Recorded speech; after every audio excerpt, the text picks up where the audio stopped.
Hello every one 2027 നടക്കാൻ വേണ്ടി പോകുന്ന നീറ്റ് ജെഇ പോലുള്ള ഒരു കോമ്പറ്റേറ്റീവ് എക്സാമിന് പ്രിപ്പയർ ചെയ്യാൻ ആഗ്രഹിക്കുന്നവരായിരിക്കും നിങ്ങളെല്ലാവരും. സോ നിങ്ങൾ ഡെഫിനറ്റ് ആയിട്ട് പരിചയപ്പെട്ടുണ്ടാവുന്ന സൈലത്തിൻ്റെ എക്സ്ക്ലൂസീവ് ഓൺലൈൻ ബാച്ചായ ധീര ബാച്ച്. സോ ധീര ജെഇ ആയിക്കോട്ടെ, ധീര നീറ്റ് ആയിക്കോട്ടെ, ഈ രണ്ട് ബാച്ചിലേക്ക് വരുന്ന സമയത്ത് സൈലം എന്താണ് ഈ ബാച്ചിൽ ഏറ്റവും എക്സ്ക്ലൂസീവ് ആയിട്ട് പ്രൊവൈഡ് ചെയ്യാൻ വേണ്ടി പോകുന്നതായിരിക്കും നിങ്ങളെല്ലാവരും ആലോചിക്കുന്നത്. യെസ്, രണ്ട് കിടിലൻ ഫീച്ചേഴ്സ് സംസാരിക്കാൻ വേണ്ടി മാത്രമാണ് ഞാൻ നിങ്ങളുടെ മുന്നിലേക്ക് വന്നിരിക്കുന്നത്. ഫസ്റ്റ് വൺ ഈസ് AI ഗുരു. 24/7 നിങ്ങൾക്ക് നിങ്ങളെ ഡൗട്ട്സ് ചോദിക്കാൻ വേണ്ടി സൈലത്തിൻ്റെ ഏറ്റവും എക്സ്ക്ലൂസീവ് ആയിട്ടുള്ള ഫീച്ചറാണ് എന്ത് AI ഗുരു. സോ നിങ്ങൾക്ക് ഒരു ടോപ്പിക്കിൽ എന്ത് ഡൗട്ട് വരികയാണെങ്കിലും നിങ്ങൾക്ക് ആ ഡൗട്ട് എന്ത് ചെയ്യാം, ഒരു ഫോട്ടോ പോലെ എന്ത് ചെയ്യാം, AI ഗുരുവോട് ചോദിക്കാം. സോ വിത്തിൻ സെക്കൻഡ്സ് AI ഗുരു വളരെ ഡെഫിനറ്റ് ആയിട്ട് അടിപൊളിയായിട്ട് രീതിയിൽ നിങ്ങൾക്ക് എന്ത് ചെയ്യുന്നുണ്ടാവും, അതിൻ്റെ ആൻസർ നിങ്ങളിലേക്ക് എത്തിച്ചിട്ടുണ്ടാവും. Second feature is most important one.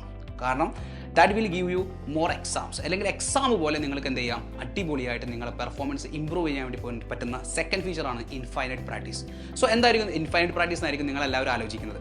ഒരു എക്സാമ്പിൾ പറയുകയാണെങ്കിൽ ഫിസിക്സിലെ ഫസ്റ്റ് ചാപ്റ്റർ, ഞാൻ ഈ ഫിസിക്സ് എന്ന് പറയുന്നത് ഞാൻ ഫിസിക്സ് ടീച്ചർ ആയതുകൊണ്ടാണ് മക്കളെ. സോ ഫിസിക്സിലെ first chapter units and measurement എന്നുള്ള ഒരു ചാപ്റ്റർ നിങ്ങൾ പഠിക്കുകയാണ്. ആ ചാപ്റ്റർ പഠിക്കുന്ന സമയത്ത് നിങ്ങൾ ചാപ്റ്ററിൻ്റെ ഫുള്ള് തിയറി കാര്യങ്ങൾ പഠിച്ചു, ക്ലാസ്സിൽ ക്വസ്റ്റ്യൻസ് ഒക്കെ നമ്മൾ ചെയ്ത് പഠിച്ചു, എല്ലാ PYQs ചെയ്ത് പഠിച്ചു. സോ നിങ്ങൾക്ക് തോന്നുന്നുണ്ടാവും ഒന്നും കൂടി ആ ചാപ്റ്റർ ഒരു എക്സാം പോലെ നടത്തണം, അല്ലെങ്കിൽ എക്സാം പോലെ കുറച്ചും കൂടി ക്വസ്റ്റ്യൻസ് പ്രാക്ടീസ് ആണ് നിങ്ങൾ ആലോചിക്കുന്നുണ്ടാവും.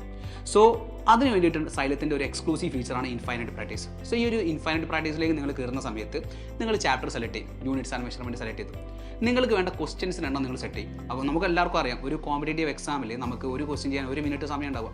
60 സെക്കൻഡ്സ് കൊണ്ട് ക്വസ്റ്റ്യൻ വായിക്കണം, അതിൻ്റെ ലോജിക്ക് മനസ്സിലാക്കി കോൺസെപ്റ്റ് കൊടുത്ത് ഇക്വേഷൻ കൊടുത്ത് ആൻസറിലേക്ക് എത്തി ആൻസർ മാർക്ക് ചെയ്യണം. ഇതിന് 1 മിനിറ്റ് സമയമുള്ളത്. സോ ആ 1 മിനിറ്റാണ് ശരിക്കും നിങ്ങൾക്ക് ഈ ഒരു ഇൻഫൈനൈറ്റ് പ്രാക്ടീസിലും ക്വസ്റ്റ്യൻ ചെയ്യാനുള്ള സമയമായിട്ട് കിട്ടുക. അപ്പോൾ നിങ്ങൾ യൂണിറ്റ്സ് ആൻഡ് മെഷർമെൻറ്റ് എന്നുള്ള ചാപ്റ്ററിന് 10 ക്വസ്റ്റ്യൻസിൻ്റെ എക്സാമാണ് സെറ്റ് ചെയ്യുന്നത് വിചാരിക്കാം. 10ഓ 20ഓ എത്ര വേണമെങ്കിലും നിങ്ങൾക്ക് സെറ്റ് ചെയ്യാം. That's why it's name look like infinite എന്നുള്ള പേര് വരാൻ കാരണം നിങ്ങൾക്ക് എത്ര വേണമെങ്കിൽ സെറ്റ് ചെയ്യാം. അപ്പോൾ നിങ്ങൾ ആലോചിച്ചാൽ ഞാൻ പറയാണ് 10 ക്വസ്റ്റ്യൻ നിങ്ങൾ സെറ്റ് ചെയ്തോ, 10 മിനിറ്റിൻ്റെ എക്സാം. അപ്പോൾ നിങ്ങൾ ആലോചിക്കും, സാർ ഈസി ക്വസ്റ്റ്യൻ ആണ് വേണ്ടത്, എനിക്ക് കുറച്ച് ഈസി മതി, വേണ്ട മീഡിയം വേണം, വേണ്ട ഹാർഡ് വേണം, വേണ്ട ഏതാണോ നിങ്ങൾക്ക് വേണ്ടത് അതിനനുസരിച്ച് നിങ്ങൾക്ക് ക്വസ്റ്റ്യൻസിൻ്റെ ലെവൽ സെറ്റ് ചെയ്യാം. ഇപ്പോൾ ഈസി വേണമെങ്കിൽ 10 ക്വസ്റ്റ്യൻസ് ഈസി ആക്കാം, മീഡിയം ആണെങ്കിൽ 10 ക്വസ്റ്റ്യൻസ് മീഡിയം ആക്കാം, 10 ക്വസ്റ്റ്യൻസ് ഹാർഡ് ആണെങ്കിൽ 10 ക്വസ്റ്റ്യൻസ് ഹാർഡ് ആക്കാം. അങ്ങനെ നിങ്ങൾക്ക് ഒരു എക്സാം സെറ്റ് ചെയ്തുകൊണ്ട് നിങ്ങൾക്ക് ഇൻഫൈനൈറ്റ് ടൈംസ് എന്ത് ചെയ്യാം, ഓരോ ചാപ്റ്റേഴ്സ് ഡീറ്റെയിൽ ആയിട്ട് നിങ്ങൾക്ക് ഇങ്ങനെ എക്സാം ആയിട്ട് തന്നെ നടത്തിക്കൊണ്ടിരിക്കാം.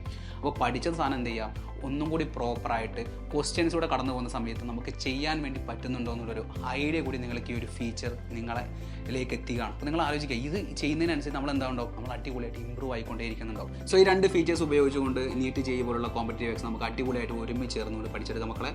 So welcome, all the very best, by.